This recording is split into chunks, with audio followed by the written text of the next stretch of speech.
ঘর সাজানোর সব শৌখিন জিনিসপত্র মাত্র 50 টাকা থেকে শুরু।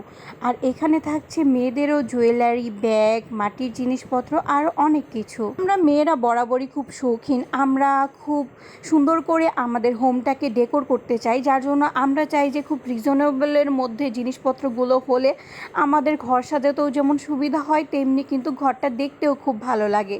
আমারও কিছু জিনিসপত্র কেনার প্ল্যান ছিল, সে থেকে আমাদের আজকে পানাম সিটি যাওয়ার প্ল্যান করছিলাম আমরা। তো ভাবছিলাম হয়তো পানাম সিটিটার ভিতরে একটু ঘুরে দেখবো, টুকটাক কিছু কেনাকাটা করে বাসায় চলে আসব।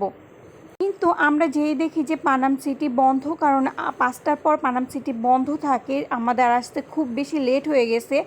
আগে দোকানগুলো ওই সাইডে ছিল, এখন দেখলাম ওই সাইডটা পুরো ফাঁকা। আর এই যে ভিতরে যারা আছে তারাই 5টার পর থেকে আর কাউকে ওনারা ঢুকতে দিবে না। যেহেতু ভিতরে যেতে পারবো না, তো ভাবলাম যে আসো টুকটাক কিছু কেনাকাটা করে ফেলি। আর যেসব জিনিস আমি অনলাইনে দেখছিলাম, এগুলো দেখতেছি বেশিরভাগ জিনিসপত্র এখানে অ্যাভেলেবেল ছিল। আর প্রাইসটাও তুলনামূলকভাবে কম মনে হলো আমার কাছে। ফার্স্টে আমি একটু পুরোটা রাউন্ড দিলাম, বাট এই জিনিসটা দেখে আমার চোখে পড়লো। এটা আমি অনলাইনে অনেক দেখছি, তো এটার প্রাইস আমি আমার হাজব্যান্ডকে দিয়ে আস্ক করাইতেছিলাম। তো ছোটোটা ওনারা 200 করে চাচ্ছিল আর বড়টা 450। আর এই যে এই পাতাগুলা, সেগুলো পার পিস 100 টাকা করে চাইতেছে।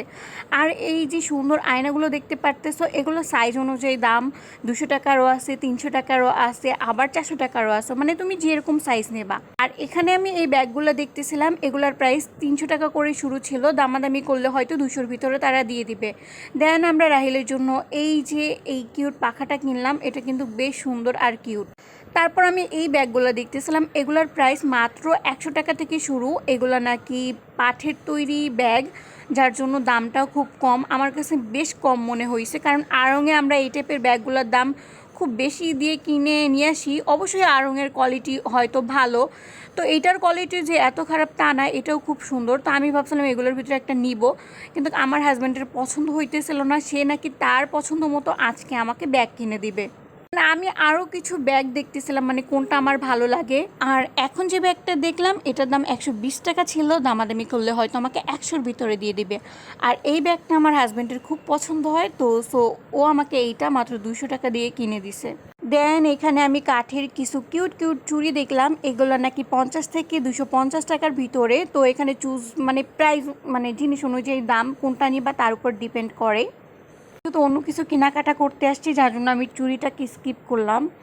তারপর আমার এই যে এই ছোট আয়নাগুলো দরকার ছিল, আমার ছোট আয়নাটা ভেঙে গেছে। তো এই যে এখানে যে আমি এখন যে ছোট আয়নাটা ধরছি, এটার প্রাইস মাত্র 30 টাকা ছিল। আর এই যে আমি যেটা কিনবো এখন যেটা ধরছি, এটার প্রাইস ছিল 50 টাকা। দেন এই যে দেখলাম আমার হাজব্যান্ড এটা নিয়ে দুষ্টামি করতেছে। তো এই যে এখান থেকে আমি এই আয়নাটা নিয়েছি, এটা আমার বেশ ভালো লাগছে। তারপর এই জিনিসটা চোখে লাগার মতো, মানে এইটা দেখে আমি জাস্ট অবাক হয়ে গেছি। আমি কখনো এরকম টাইপের জিনিস দেখে নাই। এখানে আমি কোরআন শরীফও রাখতে পারবো, প্লাস রেখে পড়তেও পারবো। মানে এটার প্রাইস 500 টাকা ছিল, আমি কিনি নাই, নেক্সট টাইম আমি কিনে আনবো ইনশাআল্লাহ। চলে গেছি কিছু মাটির জিনিসপত্র মানে দেখার জন্য। আমার উদ্দেশ্য ছিল আমি মাটির কিছু জিনিসপত্র কিনবো, কিন্তু এখানে দেখলাম মাটির জিনিসপত্রগুলোর দাম সেই অনলাইনের মতো, মানে কিছুটা দাম সস্তা, কিছুটা দাম আর কি বেশি এরকম। তো এখানে আমি কিছু প্লেট দেখতেছিলাম, তো প্লেটগুলো আমার পছন্দ মতো হইতেছিল না, সাইজ মিলতেছিল না, এই জন্য খুব বেছে বেছে দেখতেছিলাম। তো এখান থেকে আমি জাস্ট একটা প্লেটই নিছি। দেন এই সেটটা দেখলাম, এটার প্রাইস ছিল 1800 টাকা মেবি, 3টা সেট। তারপরে কাচের চুড়ি আর এই শোপিসটা, এটা না অনেক কিউট। এটা তোমার আলো লাগলেই পাতাটা আর কি লড়বে। তো আমার শোপিসের দরকার ছিল না। দেন সন্ধ্যা হয়ে যেতেছিলো, তাই আমরা বাসায় চলে যাইতেছি। আর চলে যাওয়ার সময় এই যে সোনারগাঁ জাদুঘর দেখতেছিলাম। তো সোনারগাঁয়ের জাদুঘরের ভিডিওটা আমি কিন্তু নেক্সট টাইম তোমাদের কাছে শেয়ার করব। আর ভিডিওটি কেমন লাগলো সেটা কিন্তু অবশ্যই তোমরা আমাকে কমেন্ট করে জানাবা।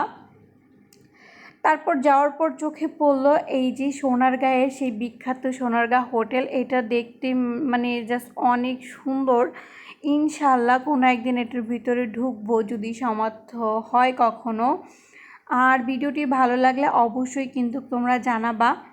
আর আমি কী কেনাকাটা করলাম সেটা আমি তোমাদের সাথে নেক্সট ভিডিওতে শেয়ার করবো। আজকের ভিডিওটা এমনিতেও বড় হয়ে গেছে। আই হোপ আজকের ভিডিওটি তোমাদের ভালো লাগছে। দেন আমরা এখানে টুকটাক কিছু খাওয়া দাওয়া করে নিলাম, আর খাওয়া দাওয়া করে বাসার উদ্দেশ্যে রওনা দিলাম। That's for today blog.